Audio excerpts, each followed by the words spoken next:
খোৱা মানুহ ভাল পাওঁ ৱাহ অঁ কাৰ ভাল লাগিছে মনটো তহঁতৰ চিগাৰেট খা ইয়াত সোমাওঁতে মই গুণ এটা পাইছোঁ তেতিয়া মই সোমাই আহোঁতে ভাবিছোঁ এটা চিনাকি গুণ পাইছোঁ আইও দেই অজলপি মোৰ মাতটো পুৰা ৰেড হেৰি দিছে ন পুৰা মই বহুত জোৰ হাঁহি দিছো মানে তেতিয়া কিয় ভাল পাই চিগাৰেটৰ গোন্ধ ক'ব নোৱাৰো মায়েও বোলে দেউতাই চিগাৰেট খাওঁতে ভাল পাইছিল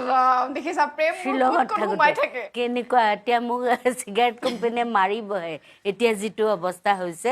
পিছলৈ পিছে এৰিলে পিছলৈ খোৱা নাছিলে তেনেকুৱা এই ডাঙৰ ছোৱালী জন্ম হ'বৰ সময়ত তেতিয়াৰ পৰা চিগাৰেটটো বাদ দিছে বাৰু এতিয়া যে সেই আপুনিতো দেখিলে বাৰু বাঁহত উঠি গৈ খলপ এই বাঁহডালত উঠি ল'ৰা জোকালে ল'ৰা পচন্দ কৰিয়ে ল'লে নিজৰ ল'ৰা জোকোৱা নাই ল'ৰা পচন্দ কৰিলে আৰু ছাৰৰ পুতেকটো দেখিলো বুলিহে কৈছো মই গম পাইছে ভিতৰত আপুনি ভিতৰখন আপোনাৰ ধপধপালি তেতিয়ালৈকে মই ভাবা নাই নহয় নাই ভবা নি নাই ভাবা আহিছে আমাৰ ঘৰৰ আগেদি এনেকে যে যায় তাৰপিছতে এটা হেৰি সুহুৰি বজাই বজাই যায় নহয় সুহুৰি বজালে এইটো সুহুৰি তেওঁৰে তেনেকে বুজি পোৱা হলো